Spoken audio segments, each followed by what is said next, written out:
Hey, Mr. President, how are you? Great to see you. Brian, right? Huh? Radio. This is radio. It's supposed to be all radio. Now I see Brian. Right. Taking You look great, advantage of the but you're situation. you're That's looking all right. you're TV friendly. I feel good. Right. I feel good. So, I know this is a big week. How important is getting this budget passed to even get to the tax reform conversation, Mr. President? Well, it's very important. I mean, we need the budget. We need the passage. We have Thad Cochran, as you know, is not feeling so great. He may not be able to vote. We don't know what John McCain's going to do. We have a couple of others that maybe could disappoint us, but maybe they won't. They've been talking about all sorts of things for so long. Now they have a president that's really willing to sign what we have to sign. But I think we're going to be good, and I think we're going to be good for taxes. And it's, very close because we have no support from the Democrats. They're obstructionists. All they want to do is obstruct. So we have 48 votes against us.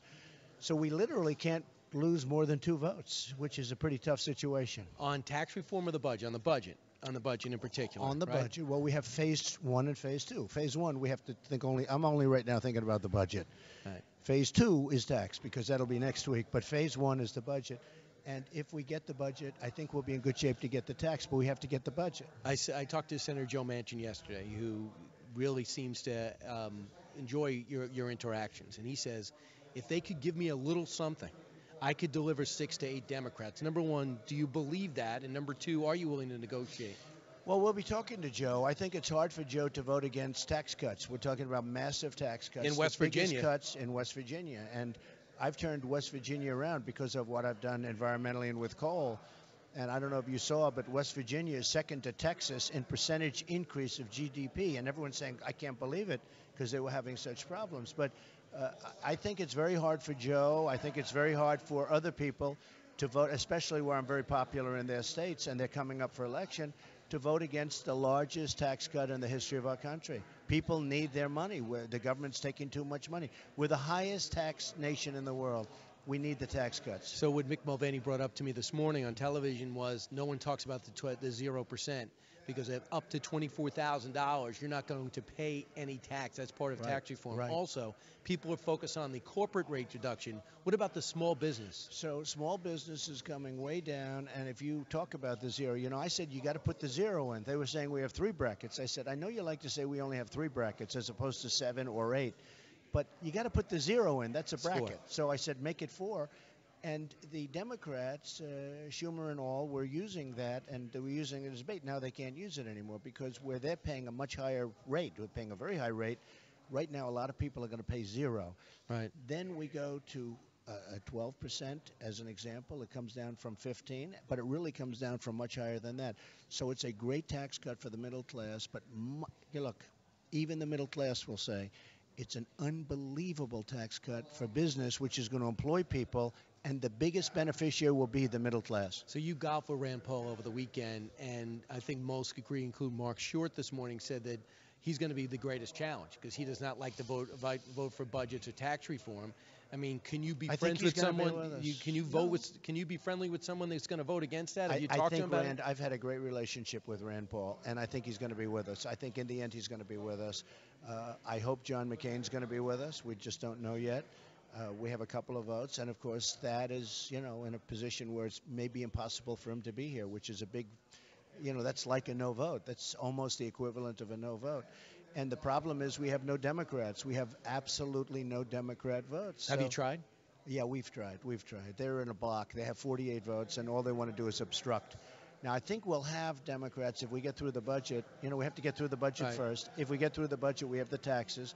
I think we're going to have some Democrats, especially in states where I did very well. I mean, I had some states where I won by 30 and 40 points, and that's a big margin. And I think we could have potentially some Democrats in those states for the massive tax cuts that we're talking about. So it's going to be a big week, obviously, and there's certain things you zone in on, and every president's got his preference, some with foreign policy.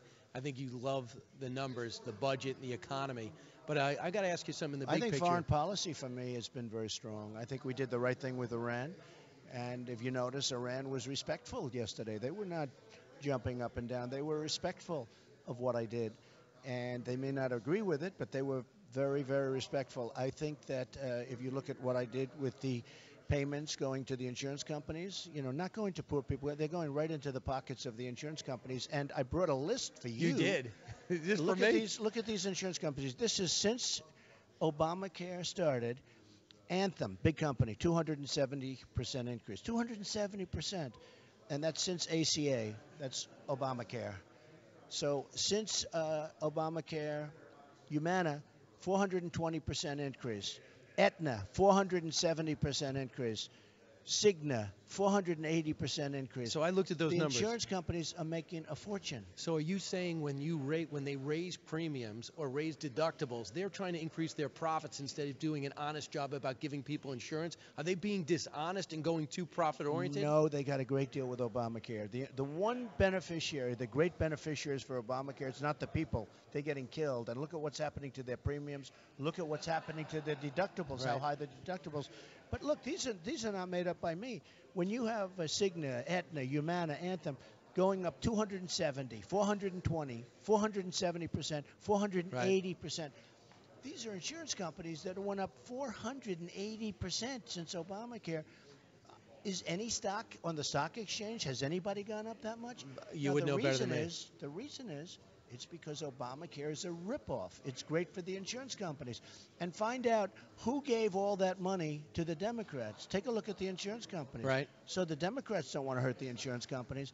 So the money I took away was taken away from the insurance companies. And by the way, since I took it down, you saw what happened to their stocks. Senator Alexander and Senator Murray are working on a bipartisan plan. They stopped when it looked as though Lindsey Graham and Cassidy had something going. Is this to force their hand to come up with something? Well, this helps because nobody No, knows not so much this Nobody paper, knows but it. so much the $7 billion, I'm not making that payment. Yeah, Does that I think force? it helps. I think it helps. So to you make did a it to deal. push I think action? if I did not do that, if I didn't hold it back, and I just said we're not going to make that payment. If I didn't do that, I don't believe the Right. Democrats would have called. David Axelrod said last night that you're pulling this back and tearing up the Iran deal is your attempt to obliterate the Obama legacy. Is it?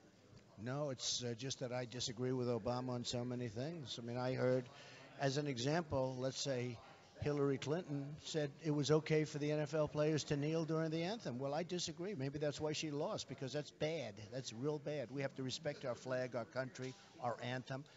Obama, I disagree with what he does. Look, when you look at this, nobody knows this. I just got these numbers. Nobody knows this about the insurance companies. The only beneficiary from Obamacare are the insurance companies. They made a fortune. And that's not, you've never heard that. You've never seen these numbers before. I haven't, and that's why you handed it to me ahead of time, gave me a little bit of time to study. So there was some other news that broke today, and you tweeted out Congressman Marino was pulled back as drug czar. What went into that? Well, he's a fine man. He was a supporter of mine from Pennsylvania, great state. I won Pennsylvania, and he's a congressman from Pennsylvania, very popular. And he told me, look, if there's even a perception that he has a conflict of interest with insurance companies, essentially, but if there's even a perception that he has a conflict of interest, he doesn't want anything to do with it. So whether we have insurance companies or drug companies, and there was a couple of articles having to do with him and drug companies, and I will tell you, he felt compelled. He feels very strong about the opioid problem and the drug problem, which is a worldwide problem, but it's a problem that we have. And Tom Marino said, look, I'll take a pass. I have no choice. I really will take a pass. I want to do it. And he was very gracious, I have to say that. Big expose He didn't on want 60 to have Minutes. he didn't want to have even the perception of a conflict of interest with Right. drug companies or, frankly, insurance companies. New HSS Secretary, I was talking to Kellyanne Conway today. It seems like you're close. Do you want to go over any names? We are more than close, but I won't be able to tell you the name yet because we have to do a little vetting, but we are more than close, and if this person gets approved, it will be a fantastic nomination. You came out with Mitch McConnell yesterday and seemed on the same page and then said, I'll take any questions, and it was just a regular, it was like a press conference you'd see at a sporting I only did that event. because you weren't in the I audience. know, why isn't that? If you were in the audience, I wouldn't have done that. One of the questions was about writing the Green Beret soldiers, and it ends up being a bigger story. Can I ask you what you thought about when you brought up past presidents and what they've done? Do you want to clarify anything Well, there? there was nothing to clarify because if you look at my whole, this was again fake news CNN. I mean, they're just a bunch of fakers. So they asked me that question, and for the most part, to the best of my knowledge, I think I've called every family of somebody that's died, and it's the hardest call to make, and I said it very loud and clear yesterday. The hardest thing for me to do is do that. Now, as far as other representatives, I don't know. I mean, you could ask General Kelly, did he get a call from Obama? You could ask other people. I don't know what Obama's policy was. I write letters, and I also call. Now, sometimes, if you had a tragic event with it, it's very difficult to be able to do that. But I have called, I believe everybody, but certainly I'll use the word virtually everybody, where during the last 9 months something's happened to a soldier. I've called virtually everybody. I've gone to Dover. I've seen what takes place at Dover. It's an incredible scene and very, very sad. One of the saddest things you'll ever see. But I really speak for myself. I'm not speaking for other people. I don't know what Bush did. I don't know what Obama did. You could find out easily what President Obama did. All you have to do is ask the military people. But I believe his policy was somewhat different than my policy. I can tell you my policy is I've called every one of them. And you have to let a little time go by. You can't just call immediately. But I will be calling, have called, and will be calling the parents and the loved ones, wives, etc., of the soldiers that recently were killed. 9 months in, you happy? I love doing it. I'm getting tremendous support. Even in your polls, I'm getting tremendous support. And it's hard to believe I can get support when you have so many phony stories out there, like CNN, like MSNBC, like NBC. NBC is probably worse than CNN. But all I know is Fox is good. Fox, we love you, Fox. We're fair. Right. You are fair. Thank you. You know what? Your truth is, you hit me when it's needed. You right. do. I mean, you do in particular, right? But the fact is, I think we're fair. All I want is fair. I don't want anything else. I just want fair. And Fox has really been fair, and I appreciate it. Thank you. I appreciate the time you gave us and the Brian Kilmeade Show Thank you this very morning. much. And thanks for having us out here. Thank you, man. All right. Take care Thank you, yourself. Mr. President. Thanks. Great.